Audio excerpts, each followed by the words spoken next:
For 50 years, the world believed Robbie Robertson and Levon Helm died as bitter enemies. We were told their final hospital meeting in 2012 was a moment of brotherhood, but before Robbie passed away in 2023, he let slip a detail that suggests that peaceful reunion might have been the biggest lie in rock history. What really happened when the cameras were off? To understand the sheer gravity of that hospital room encounter, we have to peel back the layers of a deception so deep, it tore apart the greatest American rock band to ever exist. The story of the band is often romanticized as the ultimate tale of musical brotherhood. 5 men retreating to a big pink house in upstate New York, crafting a sound that felt like it had existed for centuries. They were the anti-rock stars. They dressed like 19th century preachers, outlaw cowboys, and traveling medicine men, and they played with a collective intuition that bordered on sheer telepathy. But beneath the surface of timeless masterpieces like The Wait, Up on Cripple Creek, and The Night They Drove Old Dixie Down, a venomous financial resentment was taking root, one that would eventually destroy their lives. You see, the music industry operates on a very cold, mechanical, and unforgiving principle. The person who holds the pen holds the purse. Robbie Robertson became the primary credited songwriter for the band. As the massive publishing royalties started pouring in from radio play, album sales, and cover versions, a quiet but devastating divide split the group. Levon Helm, the soulful anchor and rhythmic heartbeat of the band, vehemently argued that their creative process was entirely collaborative. Levon insisted that Robbie was merely taking the notes and polishing the lyrics while the entire group built the actual architecture of the songs. When the last Waltz brought the curtain down on their touring career in 1976, it wasn't just a glamorous farewell concert. According to Levon Helm, it was a beautifully orchestrated heist. Levon despised The Last Waltz. He viewed Martin Scorsese's legendary documentary not as a celebration, but as a monument to Robbie Robertson's ego. He pointed out that the cameras lingered on Robbie, that Robbie's microphone was turned off during the actual live performance, but he was framed to look like the vocal leader, and that the rest of the band, particularly Richard Manuel and Garth Hudson, were pushed into the shadows. Robbie walked away from that concert into the lucrative, welcoming embrace of Hollywood, while the rest of the band, stripped of the immense wealth that comes from publishing rights, were left to endlessly tour smaller venues just to pay their bills.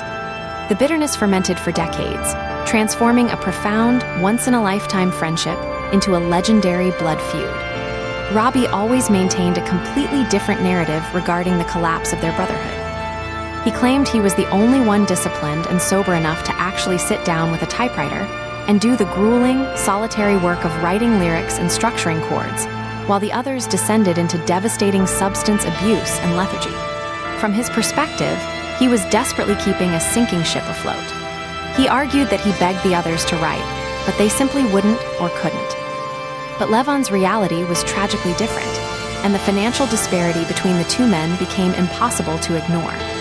While Robbie was walking red carpets, acting in films, and serving as the executive music producer for cinematic masterpieces, Levon was fighting throat cancer, facing horrific medical bills, enduring bankruptcy, and literally singing for his supper at his barn in Woodstock just to keep the bank from foreclosing on his home. The juxtaposition of their lives became the ultimate tragedy of rock and roll. Every time a band song played on the radio, or in a television commercial, or on a movie soundtrack, Robbie's bank account swelled, while Levon's resentment metastasized.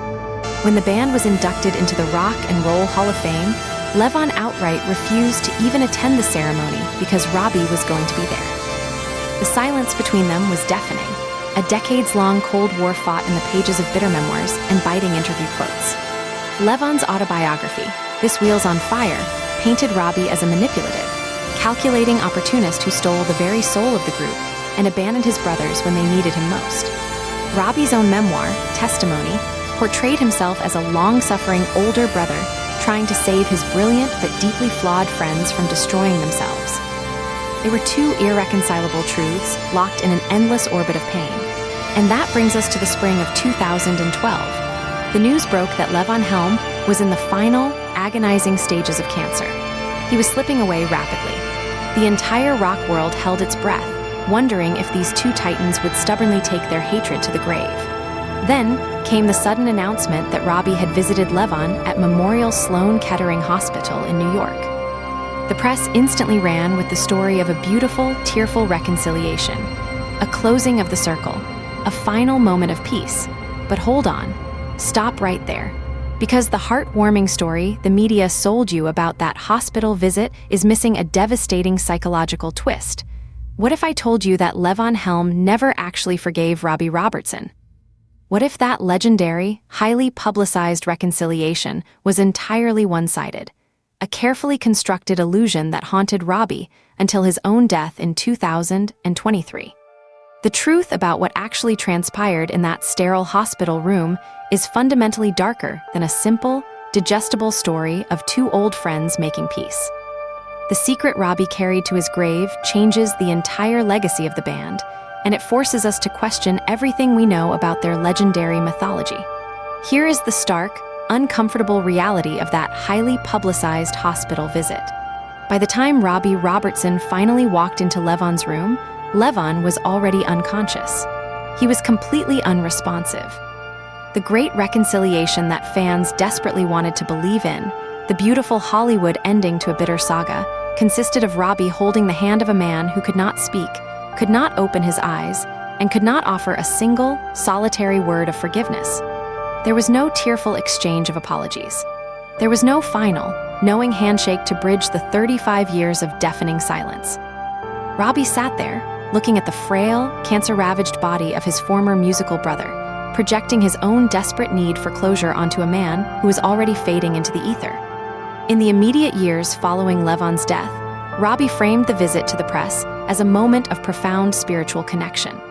He spoke of a silent understanding, a mystical feeling that the decades of animosity had magically evaporated in the harsh face of mortality.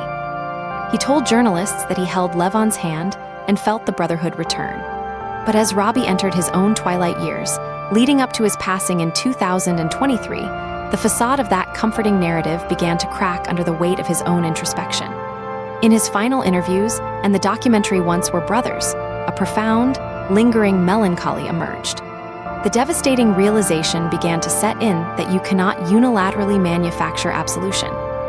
Robbie's final regret wasn't just about the publishing rights, the money, or the arguments over who wrote what chord progression. His final, crushing regret was realizing that the peace he claimed to have found at Levon's deathbed was fundamentally a psychological defense mechanism. It was a lie he desperately needed to tell himself, so he could live with the crushing guilt of being the sole victor in a war that destroyed the people he loved most. He won the unimaginable wealth, he won the historical legacy, and he controlled the narrative, but he lost the only people who truly understood the indescribable magic they had conjured together in that pink house.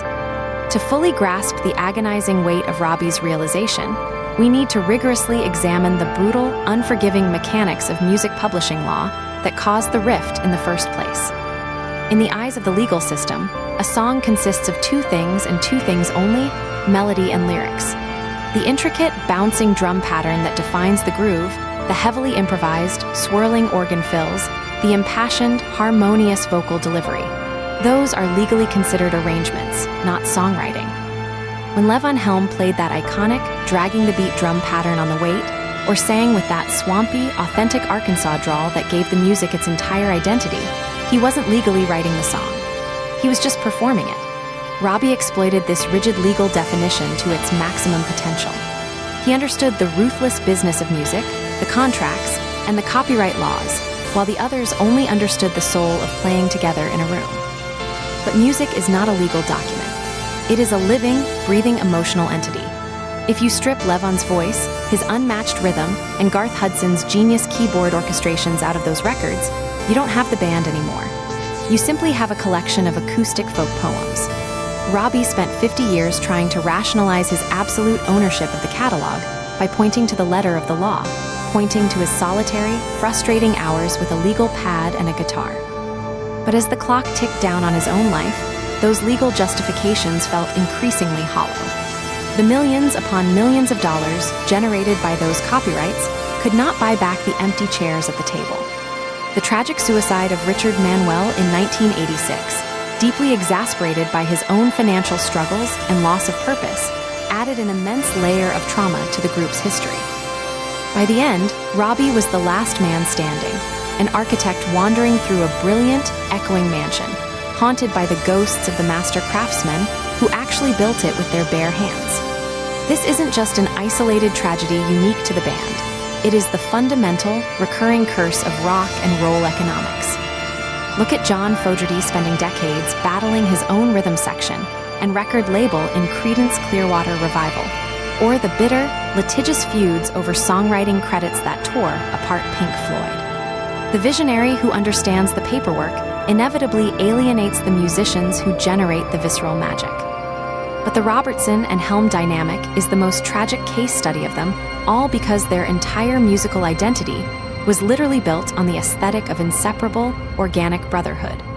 They sold the world a vision of communal harmony, of men who shared everything, making the reality of their financial bloodletting infinitely more painful to digest. Consider the sheer triumph of Levon's midnight rambles. In the final years of his life, facing absolute financial ruin and severe medical trauma, Levon didn't call lawyers. He opened up his barn to the public. He invited legendary musicians and local fans into his intimate space, recreating the pure, uncorrupted joy of making music without corporate interference or publishing disputes. He went on to win multiple Grammy Awards for those late-career, independent records. He proved unequivocally that his musical genius, his singular gravity, was entirely intact, completely independent of Robbie Robertson's pen.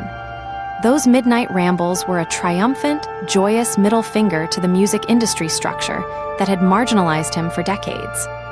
While Levon was surrounded by a vibrant community of adoring peers, laughing and playing drums until his hands bled, Robbie was largely isolated in the sterile, heavily guarded hills of Hollywood, producing soundtracks and managing archives. The irony is absolutely inescapable. Levon died with virtually no money, but surrounded by pure, unadulterated love and immense musical respect from his peers. Robbie lived with immense, generational wealth, but was forced to carry the agonizing, heavy burden of the fracture until his final breath. When Robbie Robertson closed his eyes for the last time in 2023, the final chapter of the band was definitively written, locking their story into the annals of history forever. The myth of the peaceful, tearful hospital reconciliation serves as a highly comforting fairy tale for fans who simply cannot bear the thought of their musical heroes dying with unresolved hatred in their hearts. But the raw, unvarnished truth is far more human, far more complex, and infinitely more tragic. Robbie's final, unspoken regret was the haunting realization that no amount of retrospective storytelling, documentary filmmaking, or media spin could change the unalterable past. He could hold the fragile hand of an unconscious man, he could tell the world he felt a rush of peace, but he couldn't rewrite the 30 years of immense suffering and silence that preceded it. The legal contracts fiercely protected his wealth, but they could not protect his soul from the devastating human cost of his ambition. The story of the band isn't just a story about the creation of timeless, foundational American music. It is a terrifying cautionary tale about the irreversible price of business. If you found this deep dive into the dark reality of rock history eye-opening, you need to understand the even darker psychological warfare that tore apart Fleetwood Mac during the recording of Rumors. The manipulation, the cheating, and the secret studio fights there make this feud look like absolute child's play.